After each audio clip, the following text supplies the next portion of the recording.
He saw them before he saw her. 3 little girls, identical, dark curls bouncing as they laughed. And then, their eyes. His eyes. The eyes of a man who'd never lost control, staring back at him from faces he'd never known existed. She stood there, silent, unbothered, like she'd been waiting 4 years for this exact moment. He'd divorced her without explanation, without mercy. She never told him she was pregnant. Now, the most powerful man in the city is about to discover that some debts can't be paid in blood or money, only in truth. And the truth, it has his face. Kang Minjai didn't do shopping malls. He controlled territories, not consumer spaces. His world was boardrooms veiled in cigar smoke, warehouses where shipments arrived under moonlight, penthouses with bulletproof glass overlooking cities that bent to his will. At 31, he was untouchable, unreachable. A ghost wrapped in a 3-piece suit and the kind of silence that made grown men confess sins they hadn't committed yet. But his sister had insisted. "Just this once, Appa," she'd said over the phone, her voice threading through layers of static and distance. "I need you to pick up a gift. I'm stuck in Seoul. You're the only one I trust." So here he was, surrounded by artificial light and the dull hum of 100 conversations he didn't care about. Bodyguards flanked him, 2 ahead, 2 behind, dressed like civilians but moving like soldiers. People noticed. They always did. Eyes flickered toward him, then away. Quickly, instinctively. He walked with purpose toward the luxury boutique on the 3rd floor, his mind already cataloging exit routes, blind spots, potential threats, old habits. Survival wired into muscle memory. And then he heard it. Laughter. Not just any laughter, the kind that shatters silence like glass against marble. Pure. Unfiltered. The sound of joy that didn't know fear yet. His feet stopped. He didn't choose to stop. His body simply refused to move forward. 3 little girls stood near the fountain in the center court, no more than 3 years old, wearing matching yellow sundresses that looked like bottled sunlight. They were identical. Same height, same curls that caught the light in soft, dark waves, same rich brown skin that seemed to glow under the mall's fluorescent wash. But it was their eyes that made the world tilt. Sharp, focused, deep brown with flecks of amber that turned gold in certain light. His eyes. The same eyes that had stared back at him from mirrors in safe houses, prison cells, hospital beds. The eyes his father had passed to him before a bullet ended a dynasty. The eyes that haunted his enemies in their last moments.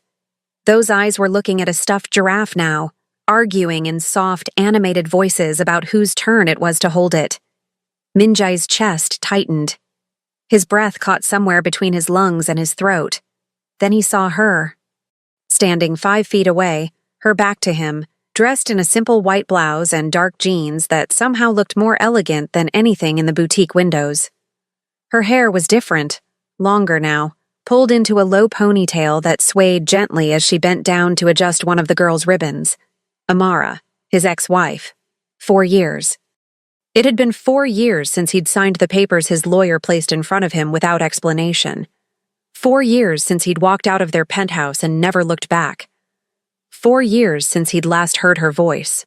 Not angry, not pleading, just asking one question he never answered. Why? She straightened up, and even from behind, he could see the quiet strength in her posture. The way she carried herself like a woman who'd learned to walk through storms and came out believing in sunshine. One of the bodyguards shifted beside him. "Sir?" Minjay didn't respond. Couldn't. Because one of the little girls, the one holding the giraffe, turned her head and looked directly at him. For 3 heartbeats, they stared at each other. A man who'd ended lives without flinching, and a child who didn't know what fear tasted like.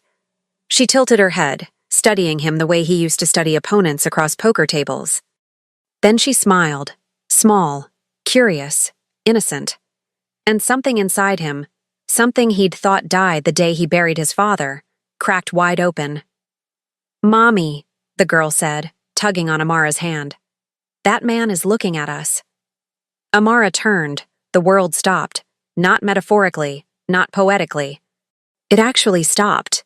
The noise, the movement, the passage of time itself ground to a halt the moment her eyes met his. She didn't gasp, didn't stumble, didn't react the way people usually did when they saw Kang Min-jae after long absences, with fear or reverence or carefully calculated neutrality. She just looked at him. And in that look, he saw everything. 4 years of silence. 4 years of questions she stopped asking. 4 years of a life he knew nothing about, written in the small lines near her eyes that hadn't been there before. 4 years of raising 3 daughters alone. His daughters. The word hit him like a fist to the sternum. His daughters.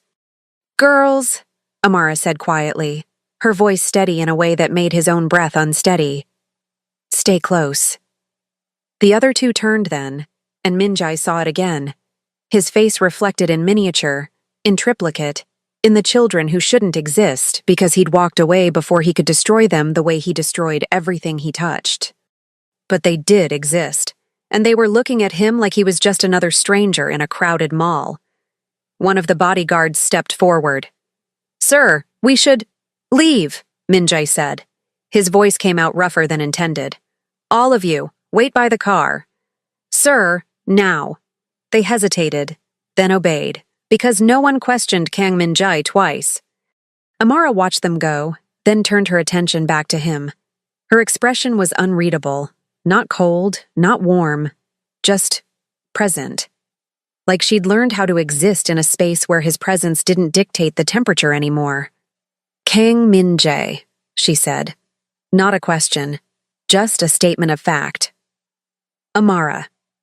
Her name felt foreign on his tongue, like a language he used to speak fluently but had forgotten through disuse. It's been a long time, she said. 4 years. 3 years and 7 months if we're counting. He almost smiled. Almost. You always counted. Someone had to. Silence stretched between them, not uncomfortable, but loaded. Heavy with the weight of everything unsaid, everything unexplained, everything that had been buried under divorce papers and cold exits. The girls were staring now, sensing the shift in their mother's energy. The one with the giraffe stepped closer to Amara, wrapping small fingers around her mother's hand. Min-jae looked down at her. Really looked. Saw the way her chin lifted slightly, defiant, even at 3. The way her shoulders squared, mimicking her mother's posture. What are their names? He asked. Amara's jaw tightened. Why? Because I want to know. You wanted to know a lot of things 4 years ago. Didn't stop you from leaving. The words weren't bitter. They were just true. And truth, Min-jae had learned, cut deeper than any blade. I had my reasons, he said. I'm sure you did.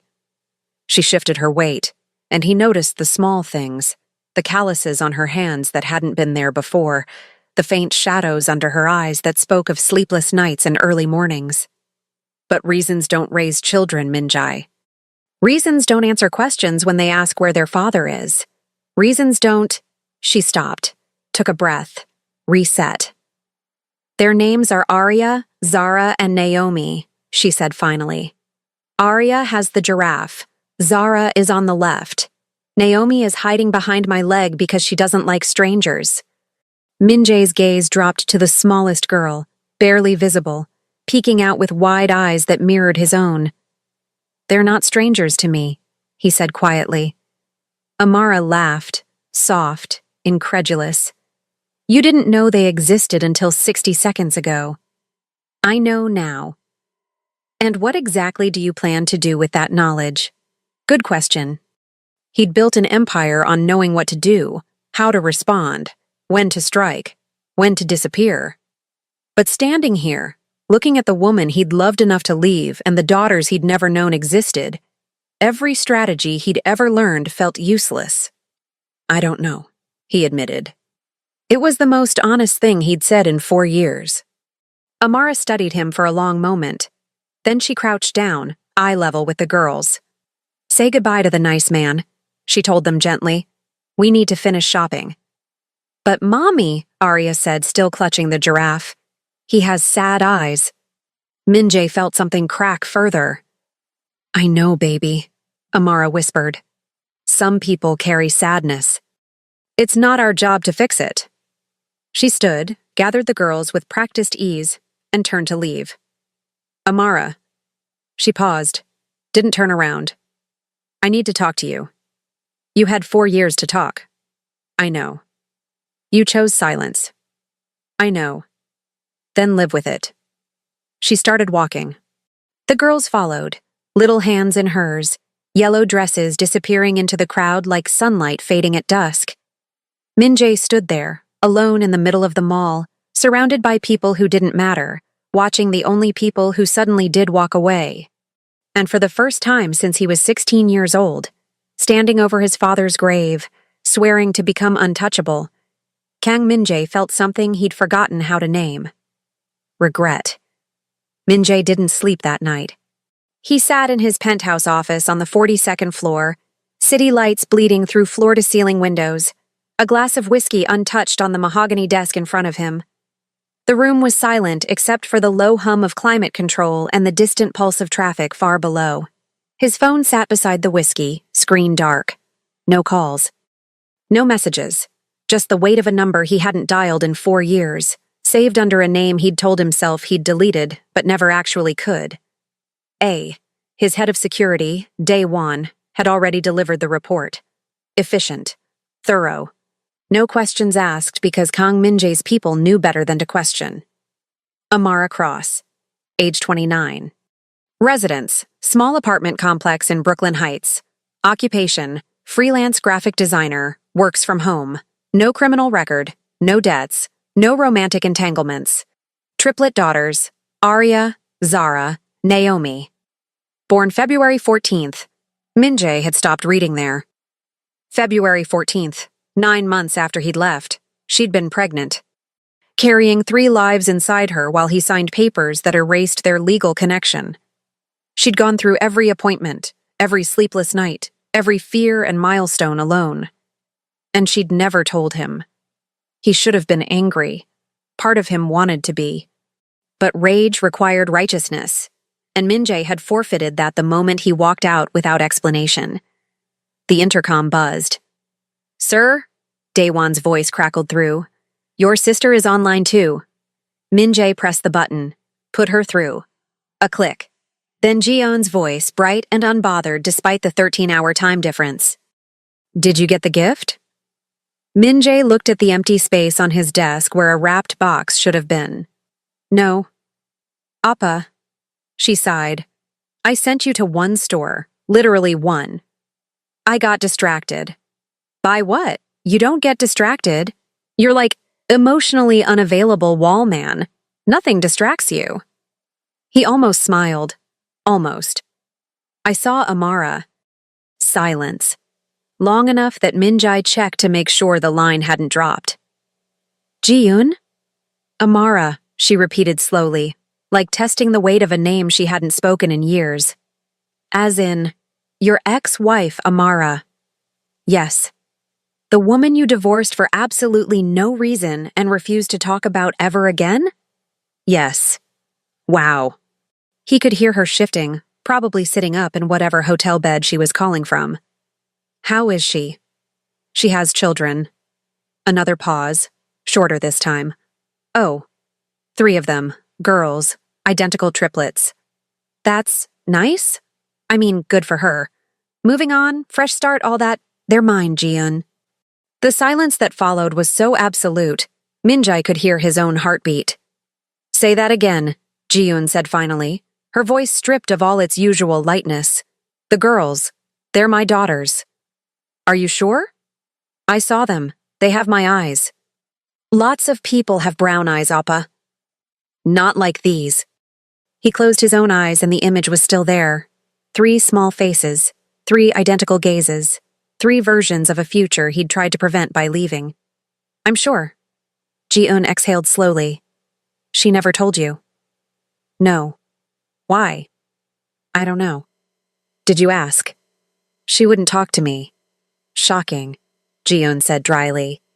Man abandons wife without explanation. Wife doesn't want to chat 4 years later. Truly mysterious. Min-jae picked up the whiskey, didn't drink it, just held the glass, feeling its weight. I need to fix this. Appa. Ji-eun's voice softened. Some things can't be fixed. Some doors, once you close them, I need to try. Why? Because they're my daughters. They've been your daughters for 3 years, and you didn't know. They had birthdays, first words, first steps, all without you. Why does seeing them suddenly change everything? Because it does. Ji-eun sighed again, but this time it was the sigh of someone who knew her brother well enough to recognize immovable will when she heard it. What are you going to do? I don't know yet. Well, figure it out fast. And maybe this time, don't disappear without explaining yourself? She hung up before he could respond. Min-jae set the phone down, stared at it, then opened his contacts and scrolled to the name that had haunted him for 4 years. His thumb hovered over the call button. Then he set the phone down again. Because Ji-eun was right about one thing. Some doors, once closed, couldn't be opened with brute force. They required something he'd spent his entire adult life learning not to show. Vulnerability. Amara didn't sleep well either. She lay in her small bedroom, walls painted soft cream, a window overlooking the street where distant sirens occasionally shattered the quiet, and stared at the ceiling. The girls were asleep in the next room. Arya snoring softly, Zara sprawled like a starfish, Naomi curled into the smallest possible ball. She'd checked on them twice already, even though they were fine, safe, loved. But seeing Min-jae had cracked open something she'd carefully sealed away. She'd known this day would come eventually. You couldn't raise triplets with their father's exact face and expect to hide forever. But she'd hoped for more time, more preparation, more something. Instead, she'd gotten a shopping mall and 60 seconds of eye contact that felt like falling through ice. Her phone buzzed on the nightstand. She picked it up, expecting a client email or a notification from the girl's preschool portal. Instead, it was a text from an unknown number. We need to talk. She stared at the screen. No name, no context. But she knew. Of course she knew. Because only one person in her life delivered demands disguised as requests with that kind of cold certainty. She typed back, "There's nothing to talk about." 3 dots appeared. Disappeared. Appeared again. Please. The word sat there on her screen like a foreign object. Kang Min-jae didn't say please. He said do this, or handle that, or nothing at all. But never please. She should have ignored it. Blocked the number. Gone to sleep and pretended the mall encounter had been a fever dream. Instead, she typed, "How did you get my number? Does it matter?" Yes. Another pause. Then, "I have resources." Of course he did. Min-jae had always had resources. Money, connections, people who owed him favors they'd never finish repaying. That was the world he lived in. A world she'd briefly touched before realizing it would swallow her whole if she stayed. One conversation, he sent. That's all I'm asking. You gave up the right to ask me for anything 4 years ago. I know. Then why are you texting me at midnight? Because I saw them. And I can't unsee them. Amara's chest tightened. She'd known, from the moment Arya pointed him out, from the moment their eyes met across that fountain, that this would change everything. You couldn't show a man like Min-jae that he had daughters and expect him to just walk away again. Even if walking away was exactly what he was best at. One conversation, he sent again. You pick the time and place. I'll come alone. You don't do alone. For this I will. She sat up, pulling her knees to her chest, phone still glowing in her hand.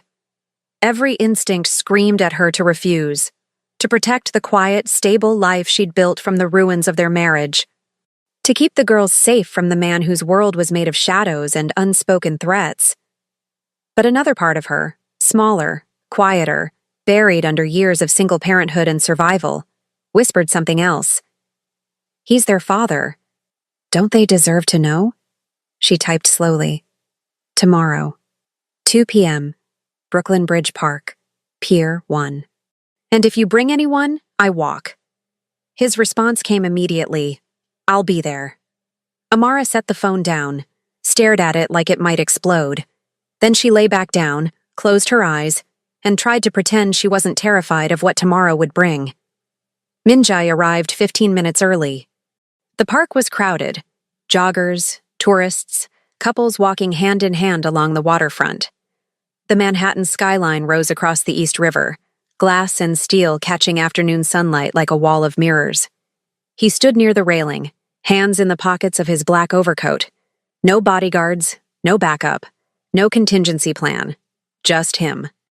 It felt strange, exposed, like standing naked in the middle of a battlefield. He saw her before she saw him. She walked along the promenade, wearing a rust-colored jacket and jeans, her hair loose and moving slightly in the October breeze. No children with her this time. Just Amara, alone, looking like someone who'd learned how to carry the weight of the world without letting it show. She spotted him, stopped. For a moment, neither of them moved. Then she closed the distance, each step measured, deliberate. You came alone, she said when she reached him. I said I would. You've said a lot of things. Fair. She leaned against the railing beside him, close enough to talk, but far enough to maintain distance. They both stared out at the water. Why now? She asked quietly. Why, after 4 years of complete silence, do you suddenly care? I saw them. That's not an answer. It's the only one I have. Amara shook her head, a small, bitter smile tugging at her lips. You're unbelievable. You know that? I've been called worse. I'm sure you have. Silence settled between them, broken only by the distant sound of a ferry horn and the rhythmic lap of water against the pier. I didn't tell you I was pregnant, Amara said finally, because you left. You signed those papers and disappeared like I was a problem you solved. So I solved my own problem. They're not a problem. No, she agreed. They're not. They're the best thing that ever happened to me, but you don't get to know that. You don't get to show up and suddenly want to be part of their lives because you feel guilty. It's not guilt. Then what is it? Minjay turned to face her fully, saw the walls she'd built, higher, stronger than anything he could break through with money or influence.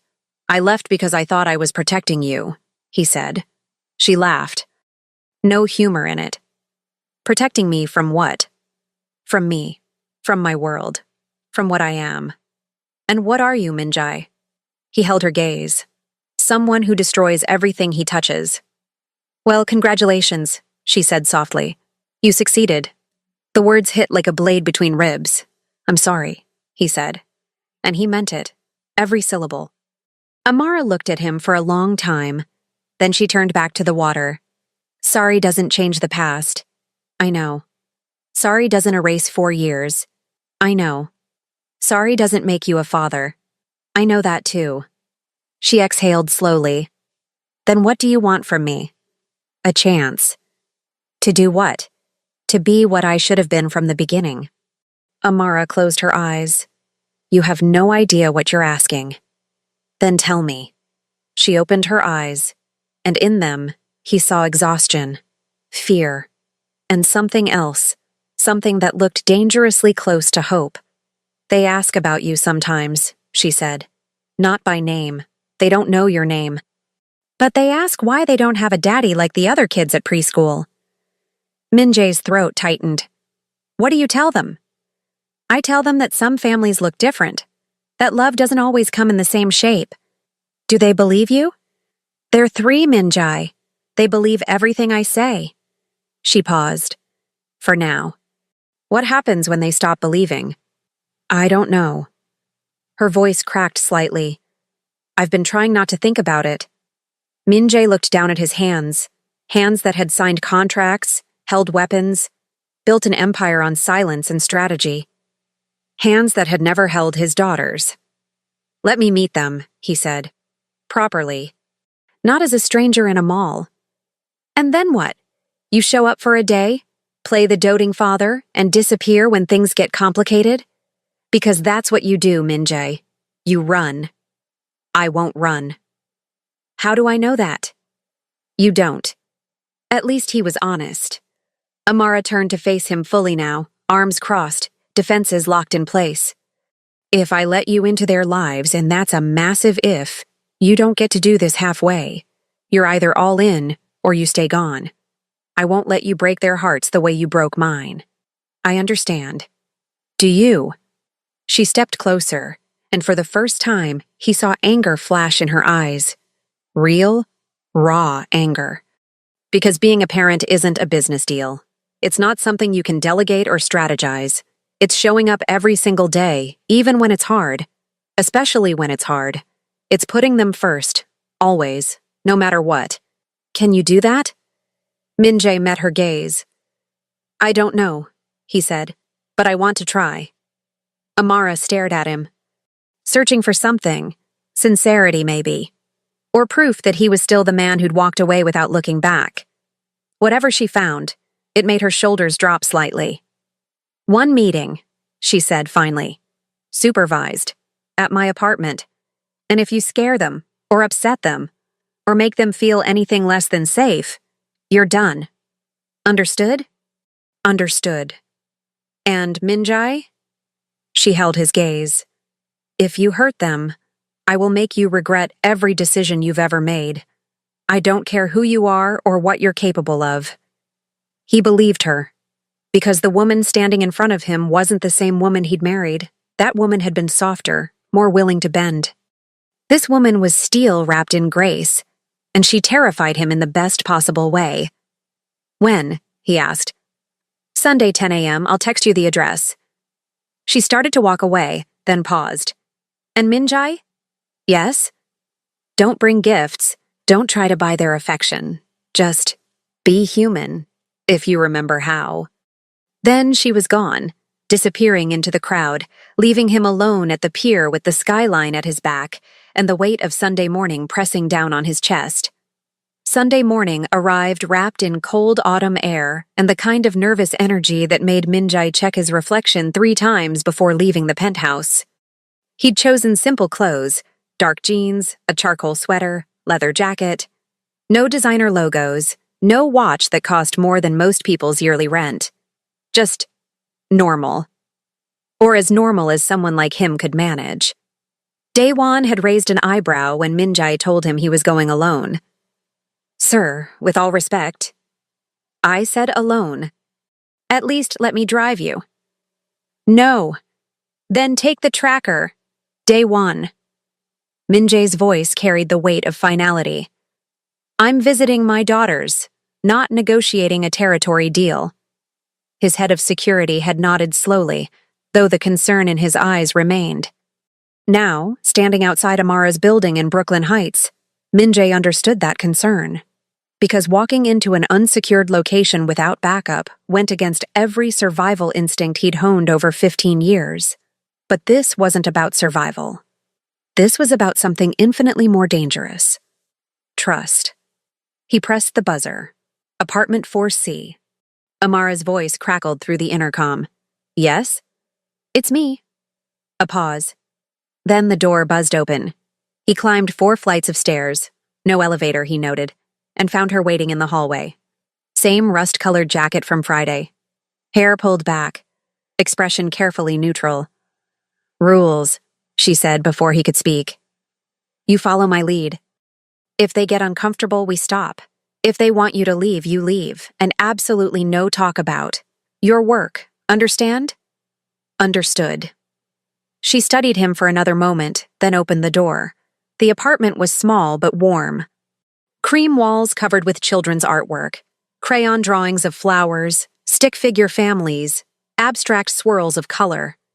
A tiny kitchen to the left, living room straight ahead with mismatched furniture that somehow worked together.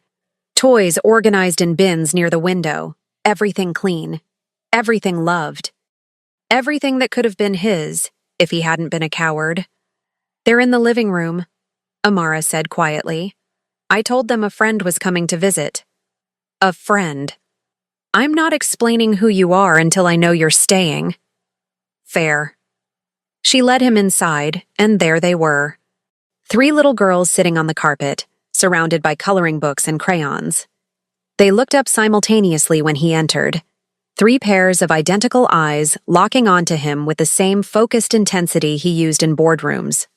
Arya, he recognized her from the giraffe, tilted her head. You're the man from the mall. I am, Minjai said. His voice came out steadier than he expected. Zara, the one on the left, stood up. Are you Mommy's friend? Yes. What's your name? Naomi asked, the shy one, still half hidden behind a coloring book. Minjai glanced at Amara.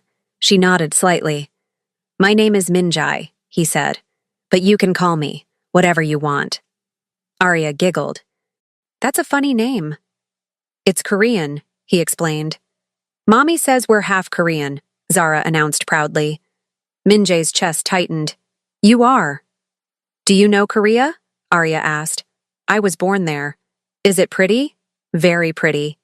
Naomi finally lowered the coloring book. Do you like coloring?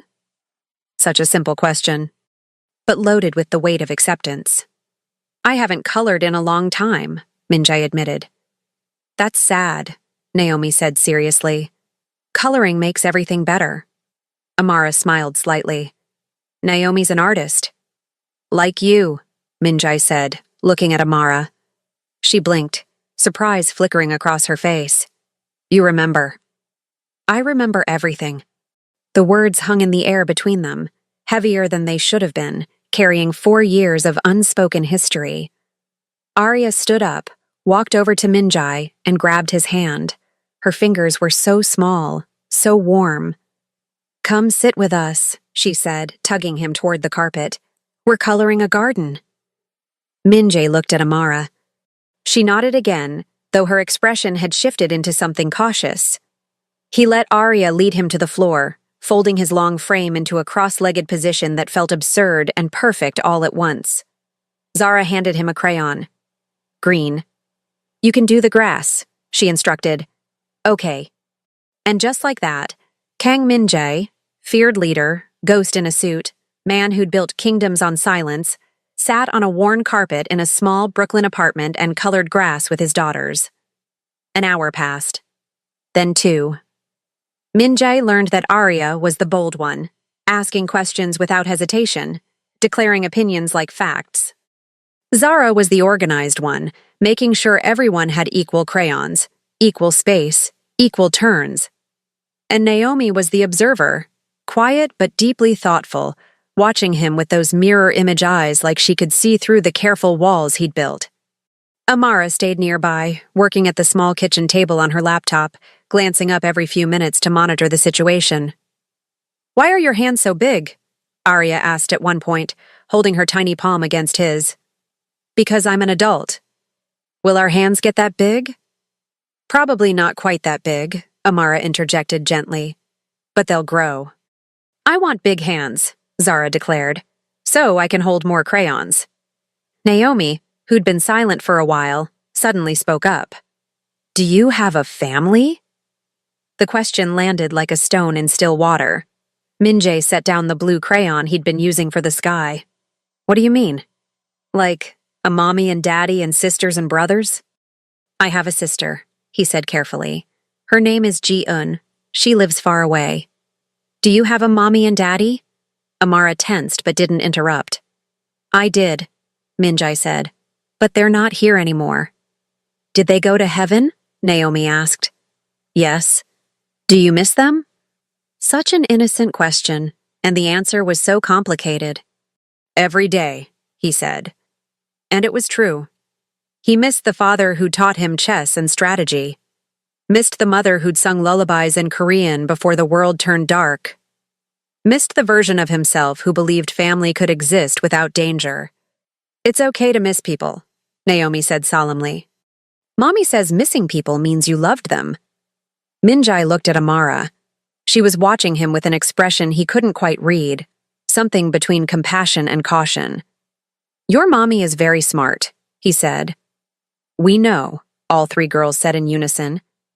And despite everything, the weight of the past, the uncertainty of the future, the fear that he'd ruin this fragile moment, Min-jae smiled. A real smile, the kind he hadn't felt in 4 years. At noon, Amara stood up. "Okay, girls, time to clean up. We need to get ready for lunch." A chorus of protest rose, but Amara handled it with practiced efficiency, redirecting, encouraging, setting boundaries without raising her voice. Min-jae watched her work, fascinated by the quiet authority she wielded. This was her empire, small but powerful, and she ruled it with grace. "Can Min-jae eat lunch with us?" Arya asked. "He probably has other things to do." "I don't," Min-jae said quickly. Then, more carefully, "If it's okay with your mom." 3 pairs of eyes turned to Amara. She sighed. "Fine, but wash your hands first." The girls scattered toward the bathroom, arguing about who got to use soap first. Amara walked over to where Min-jae still sat on the floor. "You're good with them," she said quietly. "I'm trying." "I can tell." She extended a hand to help him up. He took it. Her palm was warm, familiar in a way that made his chest ache. When he stood, they were close, closer than they'd been since the mall. Close enough that he could smell the faint scent of her shampoo, something floral and clean. "Thank you," he said, "for this. Don't thank me yet. This is just one morning. I know. And it doesn't erase anything. I know that too." She pulled her hand away slowly. "They like you." "That scares me." "Good," Amara said. "It should. Because if you disappoint them, I won't. You don't know that." "No," he agreed. "But I'm going to try like hell not to." They stood there, suspended in the moment, surrounded by the sound of running water and children's laughter from the bathroom. "Why did you really leave?" Amara asked suddenly. "And don't give me the protecting you excuse. I want the truth." Min-jae looked down at his hands that had done terrible things, hands that had just colored gardens with crayons. "Because my father died protecting his family," he said. "And I was terrified I'd fail the same way." "So you left instead." "So I left instead." Amara shook her head. "You're an idiot." "I know." "Your father died protecting his family. You abandoned yours." The words cut deep, true and brutal. "I'm trying to fix it," he said. "You can't fix it, Min-jae. You can only move forward." "Then let me move forward." She looked at him for a long moment, then nodded toward the kitchen. "Lunch is grilled cheese and tomato soup. Nothing fancy." "Sounds perfect." And it was. They ate together, him, Amara, and 3 little girls who didn't know they were sitting with a man who commanded fear across the city. They just knew him as the quiet guy who was okay at coloring and made their mother smile when she thought no one was looking. After lunch, as Min-jae was putting on his jacket to leave, Naomi approached him. "Will you come back?" she asked. His heart stopped. "Do you want me to?" She nodded. "You make Mommy less sad." Min-jae glanced at Amara, who looked away quickly. "Then I'll come back," he promised. "When?" "Whenever your mom says it's okay," Naomi smiled. Then, without warning, threw her small arms around his legs in a hug that nearly broke him. Arya and Zara joined immediately, creating a 3-person embrace that felt like the closest thing to redemption he'd ever known.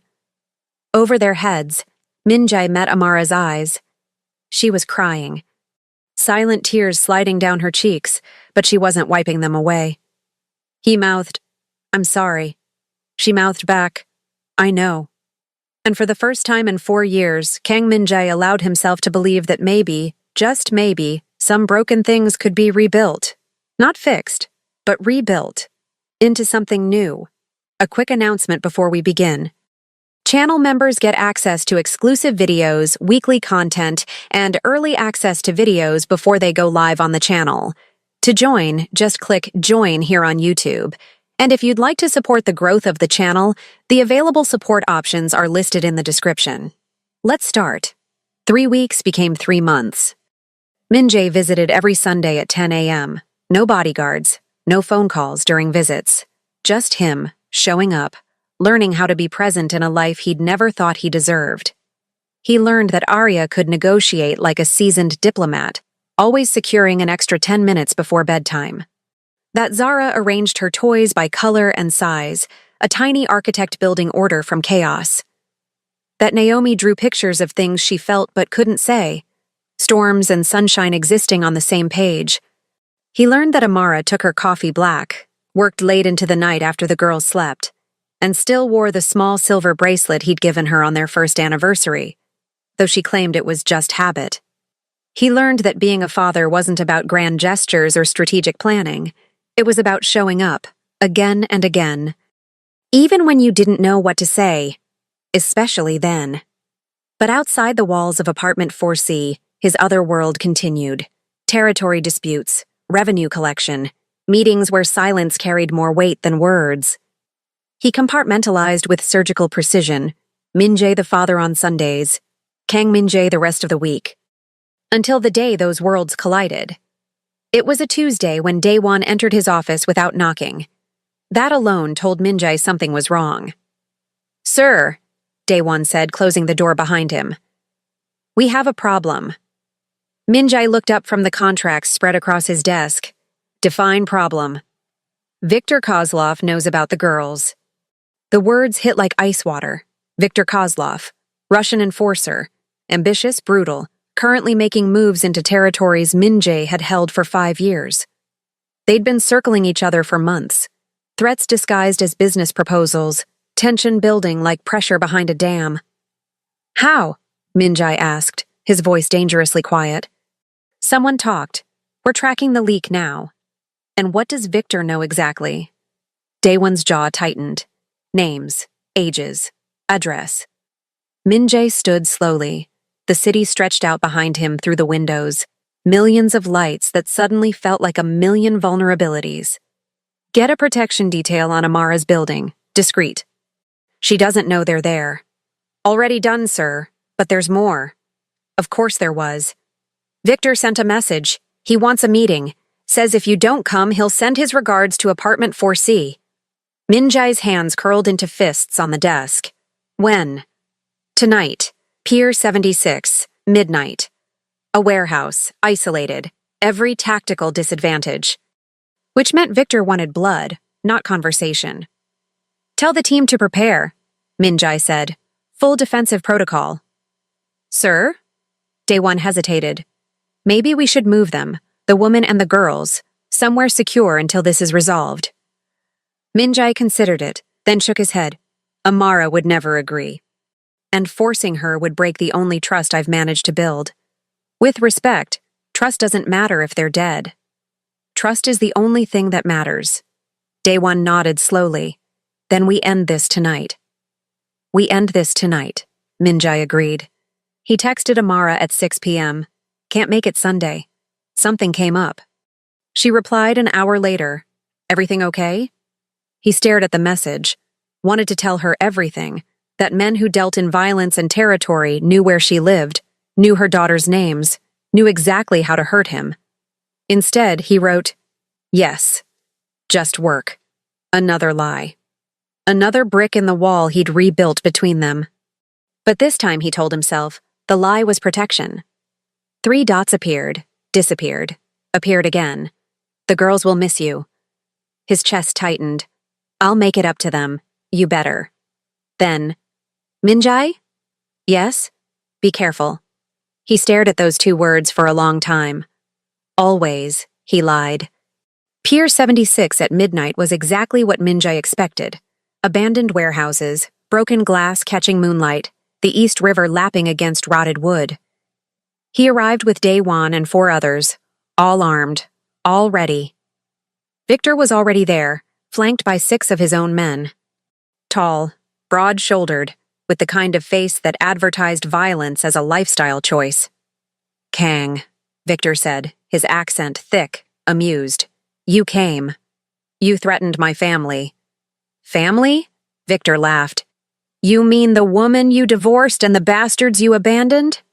Min-jae's jaw clenched, but he didn't rise to the bait. "What do you want, Victor?" "What everyone wants. Respect, territory, power." He lit a cigarette, smoke curling into the cold air. You've had a good run, Kang. But times change, empires fall. Not mine. No? Victor took a long drag. I could have your little girls picked up tomorrow. Pretty things. Same eyes as you, I hear. Shame what could happen to pretty things in this world. The threat was clear, visceral, designed to provoke. And it worked. Min-jae moved before thought, closing the distance between them in 3 strides, grabbing Victor by the collar, slamming him against the warehouse wall. Touch them, Min-jae said, his voice low and lethal, and I will erase every trace of you from this city. Your men, your territory, your name, everything. Victor smiled through the pressure on his throat. There he is, the real Kang Min-jae. I was wondering when the mask would crack. Daewon appeared at Min-jae's shoulder. Sir, not worth it. Min-jae held Victor's gaze for another heartbeat, then released him. Victor straightened his jacket, still smiling. Here's the deal. You give me the Brooklyn waterfront operations, all of it, and I pretend I never heard about apartment 4C. And if I refuse, then I visit your family, have a conversation. Maybe they'll be more reasonable than you. Every muscle in Min-jae's body screamed to end this, to eliminate the threat permanently. But violence here, now, would start a war. And wars meant collateral damage, meant Amara and the girls caught in crossfire. You have 48 hours, Victor said. After that, I stop asking nicely. He walked away, his men following, leaving Min-jae standing in the shadows of the pier with a choice that felt like drowning. Min-jae didn't go home that night. He drove to Brooklyn, parked across the street from Amara's building, and watched the dark windows on the 4th floor. His protection team was in place. 2 in a van half a block down, 1 in the building across the street, 1 posing as a night jogger. They were good, professional, but good wasn't enough against someone like Victor. His phone buzzed. Daewon. What's the call? Min-jae typed, I need options. Option 1, give him Brooklyn. We rebuild elsewhere. Option 2, we move the family. Secured location. Round-the-clock protection. Option 3, a long pause. Then, we eliminate the threat. Min-jae stared at the words. Option 3 meant war, meant bodies, meant becoming exactly what he'd tried to protect Amara from 4 years ago. But it also meant his daughters could sleep safely. Meant Amara didn't have to look over her shoulder. Meant the life he was trying to build wouldn't be held hostage by men like Victor Kozlov. He was still staring at the phone when the light in Amara's apartment turned on. 4th floor, living room window. He checked his watch. 2:47 a.m. Then his phone rang. Amara's name on the screen. He answered. Is everything okay? I could ask you the same thing. Her voice was quiet, careful. There's a man across the street sitting in a car. Has been for 3 hours. Want to tell me why? Of course she'd noticed. It's nothing, he said. Min-jae, don't lie to me. Not about this. He closed his eyes. I'm handling something. It's complicated. Does it involve me and the girls? Silence. Min-jae, does it involve us? Potentially. He heard her inhale sharply. Are we in danger? Not if I handle this correctly. That's not an answer. Amara, come upstairs. What? You heard me. Come upstairs. If we're having this conversation, we're having it face to face. The line went dead. Min-jae sat there for a moment, then got out of the car and crossed the street. She was waiting at the door when he reached the 4th floor, wearing sweatpants and an oversized Columbia hoodie, hair tied back, eyes sharp despite the hour. Inside, she said. He followed her into the apartment. Everything was dark except a small lamp in the corner. Amara turned to face him, arms crossed. Talk. So he did. He told her about Victor, about the threats, about the protection team, about the choice he was facing. When he finished, Amara was silent for a long time. So let me get this straight, she said finally. Because you're involved in whatever you're involved in. Some Russian gangster knows where we live and is threatening my children. Our children. Don't. Her voice cracked. Don't you dare claim them now as leverage in your guilt. That's not. This is exactly what I was afraid of. She kept her voice low, conscious of the girls sleeping in the next room, but fury radiated from every word. This is why I didn't tell you I was pregnant. Because your world, it destroys everything it touches. I'm fixing it. By doing what? Giving up your territory? Starting a war? Moving us like we're chess pieces? By protecting you. I don't need your protection, Minjai. I need you to not bring danger to my door in the first place. The words hung between them, brutal and true. You're right, he said quietly. She blinked. What? You're right. This is my fault. All of it. And I'm sorry. Amara's anger wavered, replaced by something that looked like exhaustion. Sorry doesn't fix this. I know. She walked to the window, stared out at the street below. What are you going to do? Whatever it takes to keep you safe. Even if it means going back to being the person you were? The person who walked away? Minjai stepped closer. I'm not walking away. Not this time. Then what? He stood beside her at the window. I'm ending this. Permanently. Amara turned to look at him, and in her eyes he saw fear. Not for herself, for him. Don't do anything stupid, she said. Define stupid. Don't die trying to fix something that might not be fixable. They're worth it, he said. You're all worth it. Amara's expression softened slightly. They ask about you, you know, during the week. When is Minjai coming? Why can't he visit more? Does he like us? His throat tightened. What do you tell them? I tell them you're busy, that you care about them very much, that sometimes grown-ups have complicated lives. Do they believe you? For now. She paused. But, Minjai, if you're going to be in their lives, you have to actually be in their lives, not just Sundays, not just when it's convenient, and definitely not if it means they'll lose you to violence. I understand. Do you?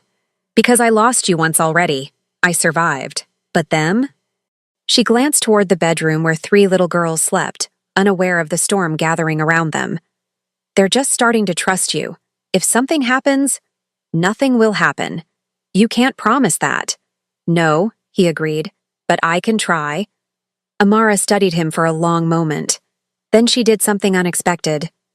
She reached out and took his hand. Then try, she said softly. But don't try alone. What do you mean? I mean, for once in your life, let someone help you carry the weight. Minjai looked down at their joined hands. 4 years ago, he'd let go, walked away, convinced himself that solitude was safety. But standing here now, feeling the warmth of her palm against his, he understood what he'd actually been. Not safe. Just alone. Okay, he whispered. Okay? I'll try not to do this alone. Amara squeezed his hand once, then released it. Go, she said. Handle whatever you need to handle, but Minjai? Yes? Come back. They need you. She didn't say I need you, but he heard it anyway. Minjai didn't sleep. He returned to the penthouse, gathered his core team, and laid out the situation with clinical precision. Victor wants war, he said, standing at the head of the conference table. But war is expensive, messy, and it puts innocent people at risk. Daewon leaned forward. So what's the alternative?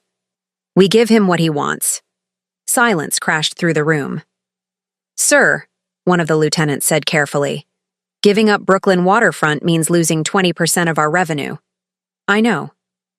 It also makes us look weak. Others will test boundaries. I know that too. Then why? Because, Minjai said, his voice cutting through the confusion. I'm not willing to gamble with my daughter's safety to protect territory. The words settled like stones. Daewon was the first to speak. Respectfully, sir, this isn't you. Maybe it should have been. You built this organization on never backing down. If you give Victor Brooklyn, you're not just losing territory. You're losing the fear that keeps others in line. Minjai met his eyes. Then I'll rebuild it differently. How? I don't know yet, but I know that 4 years ago, I walked away from my family because I was afraid of making them targets. And I was a coward. He looked around the table. I'm not making the same mistake twice. Another lieutenant spoke up. What if we negotiate? Offer something else? Victor doesn't want something else. He wants to prove he can take from me. So we let him? We let him think he's won, Minjai said slowly. And then we rebuild smarter, quieter, without making my family visible targets. It wasn't a perfect plan, but it was the only one that didn't end with Amara and the girls caught in crossfire. I need 48 hours, Minjai said. Move assets out of Brooklyn. Secure alternate revenue streams. Make this look like a strategic retreat, not a surrender. And then? And then we make sure Victor understands that mercy isn't weakness. The next day, Minjai picked up the girls from preschool. He'd asked Amara that morning, a text that said simply, "Can I help today?" Her response, "They get out at 3. Don't be late."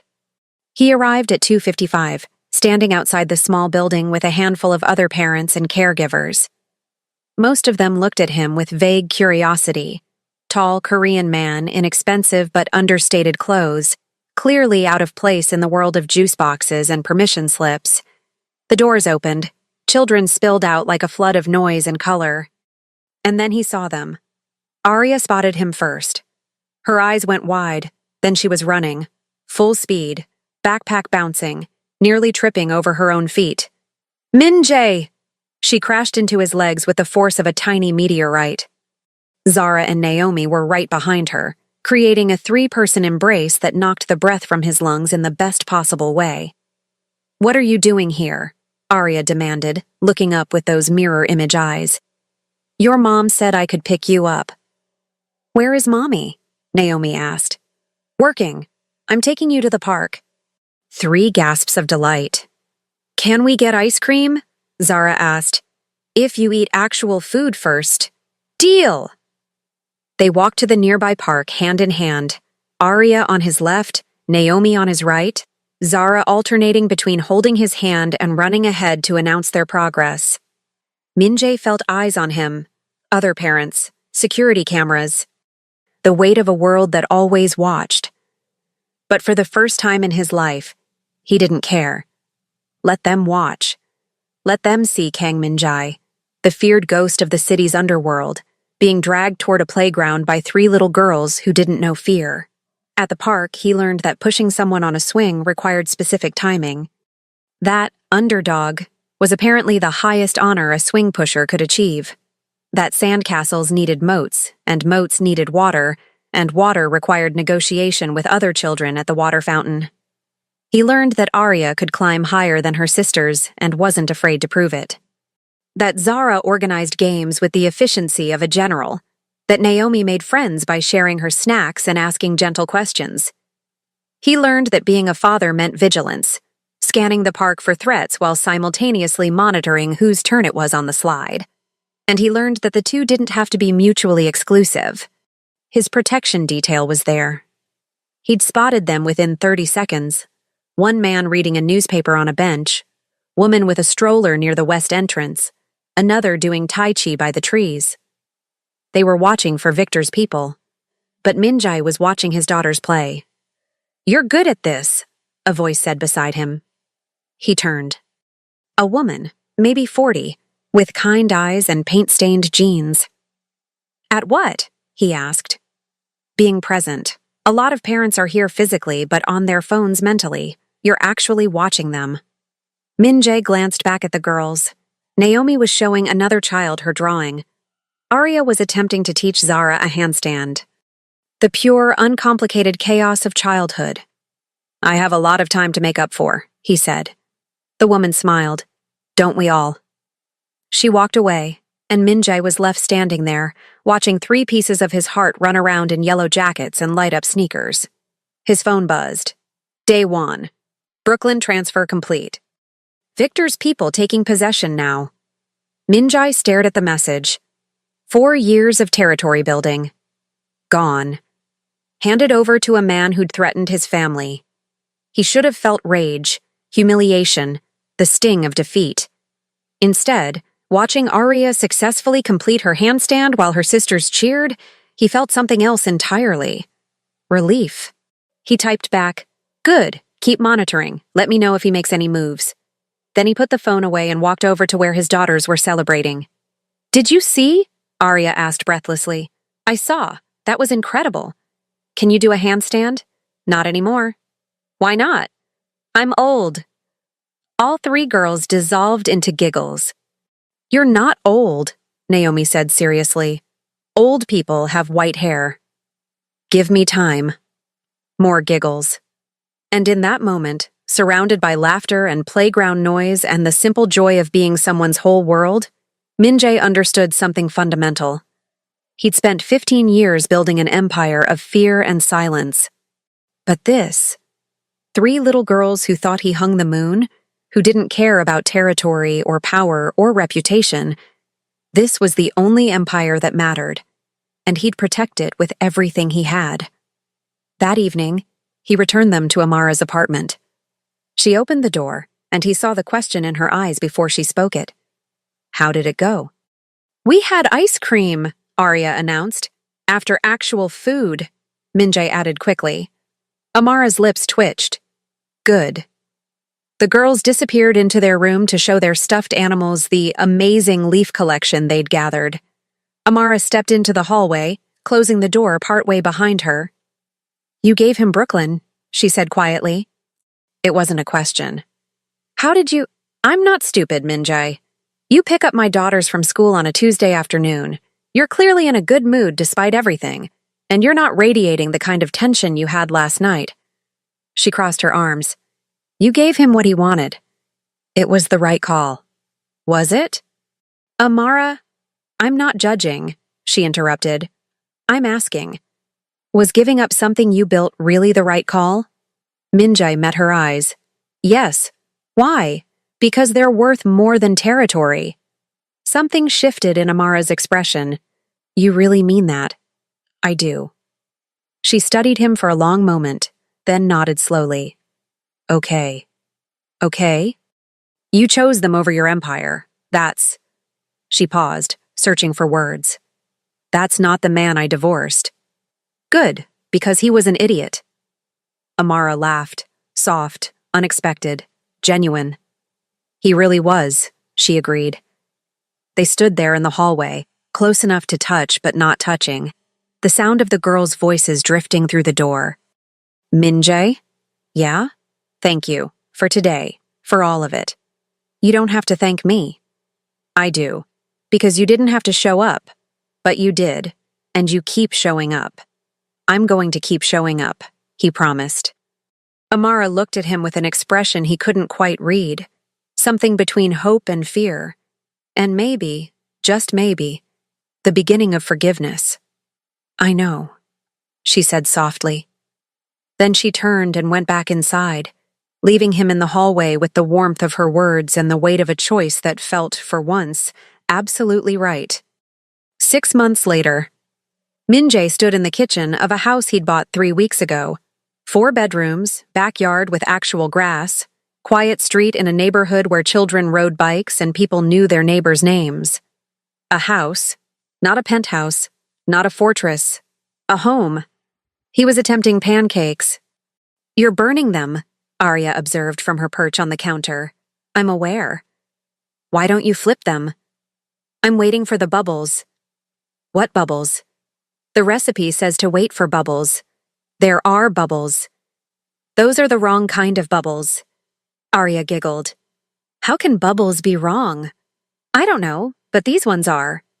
Zara wandered in, carrying a book about dinosaurs. "Mommy makes better pancakes." "Everyone makes better pancakes than me," Min-jae admitted.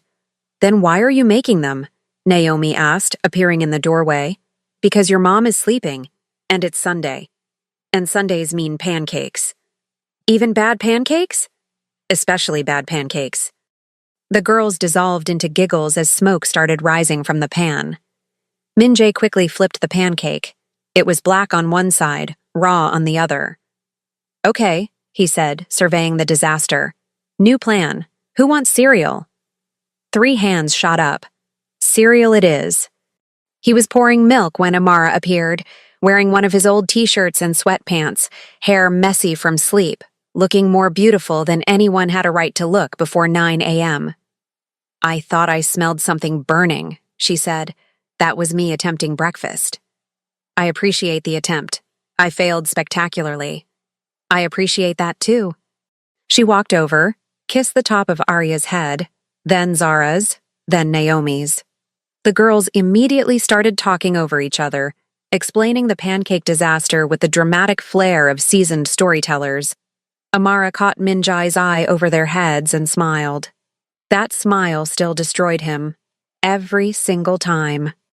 6 months ago, he'd given Victor Brooklyn, watched his empire shrink, accepted the whispers that Kang Minjae was going soft, getting weak, losing his edge.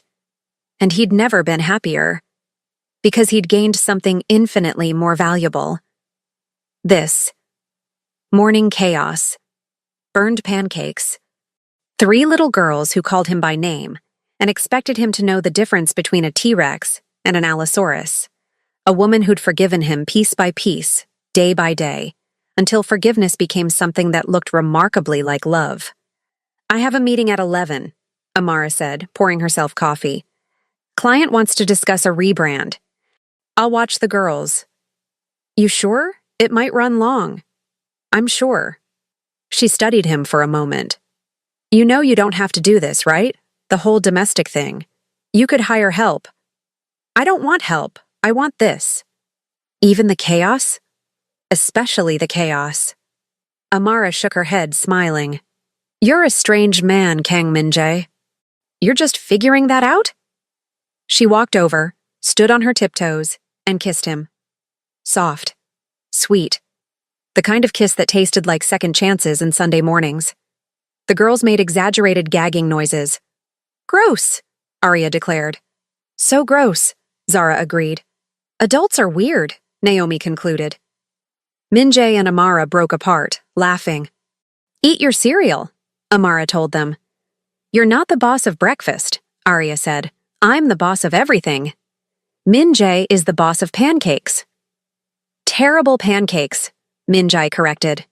"The worst pancakes," Amara agreed, grinning. And somehow, in the middle of this beautiful, chaotic, imperfect morning, Minjae felt something he'd spent 31 years searching for. Peace. Later that afternoon, after Amara left for her meeting, Minjae took the girls to the backyard. They'd discovered that the previous owners had left behind a small garden bed, overgrown but salvageable.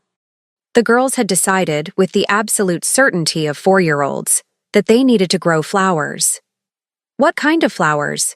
Minjae had asked. "All of them," Arya said. "That's not specific. All of them." So here they were, kneeling in dirt, armed with small shovels and seed packets from the hardware store. "How deep do we dig?" Zara asked. Minjae consulted the packet. "Says here about 2 inches. "How much is 2 inches?" He held up his fingers to demonstrate. "That's not very deep," Naomi observed. "Seeds are small. They don't need much." "Do you think they'll grow?" Arya asked. "If we take care of them. What if we forget? Then we'll remember." "Ah, what if we're bad at it?" Minjae looked at his daughter, this fierce, bright, occasionally impossible little person who asked questions that cut straight to the heart of things. "Then we'll get better," he said. "That's what you do when something matters. You keep trying." Arya seemed satisfied with this answer. She returned her attention to digging, tongue poking out in concentration. They worked in comfortable silence for a while, the afternoon sun warm on their backs, distant sounds of neighborhood life drifting over the fence. "Minjae?" Naomi said suddenly. "Yeah? Are you going to stay?" He set down his shovel. "What do you mean?" "Buy some kids at school, their dads leave, and don't come back." She was still looking at the dirt, not at him. "Are you going to leave?" The question hit harder than any threat Victor had ever made. Minjae moved closer, kneeling beside her. "Naomi, look at me." She did. Those eyes, his eyes, filled with worry too big for a 4-year-old to carry. "I'm not going anywhere," he said firmly. "I'm staying. Right here, with you and your sisters and your mom, for as long as you'll have me. Promise? I promise. Even when we're annoying? Especially when you're annoying. A small smile. We're pretty annoying. The most annoying, he agreed solemnly. Naomi threw her arms around his neck, getting dirt all over his shirt. He didn't care. Arya and Zara joined the hug without needing an invitation, creating a tangle of small limbs and laughter, and the kind of love that didn't require explanations. When they finally pulled apart, Arya had dirt on her face. You have dirt on your face, Minjai said. So do you. He wiped his cheek. His hand came away muddy. We're all dirty, Zara announced happily. Mommy's going to be mad, Naomi said. Mommy's going to laugh, Minjay corrected. And she did. When Amara came home 2 hours later and found all 4 of them covered in dirt, sitting in the grass, eating popsicles, she stopped in the doorway of the back door and just laughed. Real laughter. The kind that lit up her whole face. I was gone for 3 hours, she said. 3 hours is a long time, Minjay replied. Clearly. She walked over, surveyed the garden bed, now planted, watered, marked with handwritten signs declaring Arya's flowers, and Zara's flowers, and Naomi's flowers. You actually planted them. We did. Think they'll grow? If we take care of them? Amara looked at him, really looked. And in her eyes he saw everything they'd been through. The marriage, the divorce, the years apart, the slow rebuilding. You've changed, she said quietly. Is that bad? No. She reached out, brushed dirt off his shoulder. It's good, really good. Good enough to maybe try this, officially? Her hand stilled. Try what? This. Us. Not as ex-husband and baby father, but as partners in all of it. Amara's breath caught. Minjay, I know I don't deserve it. I know I walked away. I know I have 15 years of a life you don't fully understand. But I'm asking anyway. He took her hand. Give me another chance. A real one. The girls had gone quiet, sensing the weight of the moment even if they didn't understand it. Amara looked at their joined hands, then at the girls, then back at him. I'm scared, she whispered. Me too. What if you leave again? I won't. You don't know that. No, he agreed. But I'm promising anyway, because you and these girls, you're everything. And I'm never stupid enough to walk away from everything twice. A tear slid down Amara's cheek. You're going to have to work for this, she said. It's not just about showing up on Sundays anymore. I know. You're going to have to let me in, really in, no more walls. I know. And if you hurt them, you'll make me regret every decision I've ever made. I remember. Amara laughed through her tears. Damn right I will. So is that a yes? She looked at him for a long moment. Then she smiled, tremulous, hopeful, brave. It's a yes. The girls erupted in cheers, though Minjay suspected they just liked the energy, not the actual content. He pulled Amara close, kissed her forehead, and felt the last piece of something broken finally click back into place. I love you, he said. I should have said it 4 years ago, but I'm saying it now. I love you. I love them. And I'm not going anywhere. I love you too, Amara whispered, even though you make terrible pancakes. Especially because I make terrible pancakes.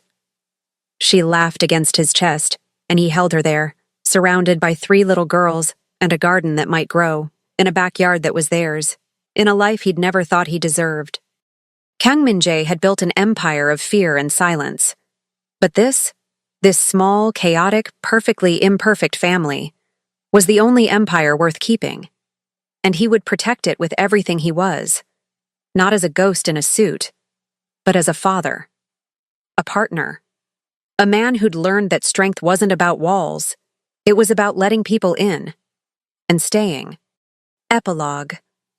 3 years later, the garden had grown. Wildflowers now spilled over the edges of the bed, blues and yellows and purples that the girls watered religiously every Saturday morning. Min-jae stood at the kitchen window, watching 7-year-old Arya teach 6-month-old baby Elijah how to smell flowers. "Gently," she instructed, her voice serious. "You can't eat them." Elijah, sitting in his bouncer, gurgled and immediately tried to eat them anyway. Amara appeared beside Min-jae, sliding an arm around his waist. "She's going to be a great big sister," she said. "They all are." Indeed, Zara was organizing a flower show with elaborate categories, and Naomi was drawing a sign that said, "Welcome to the garden," in careful letters. "You happy?" Amara asked. Min-jae looked at her, his wife of 2 years, mother of his 4 children, the woman who'd given him more chances than he deserved. "Impossibly," he said. She smiled, kissed him, pulled away when Elijah started crying. "Duty calls," she said. "I've got him."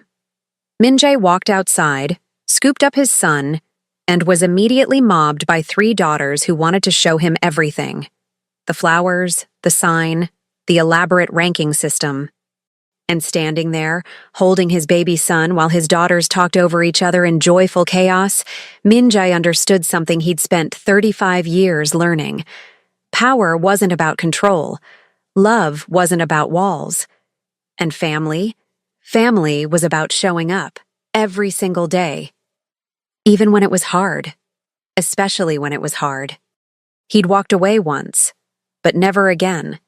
Because this beautiful, messy, perfect life was the only empire that mattered.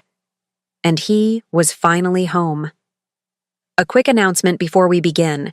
Channel members get access to exclusive videos, weekly content, and early access to videos before they go live on the channel. To join, just click Join here on YouTube. And if you'd like to support the growth of the channel, the available support options are listed in the description. Let's start.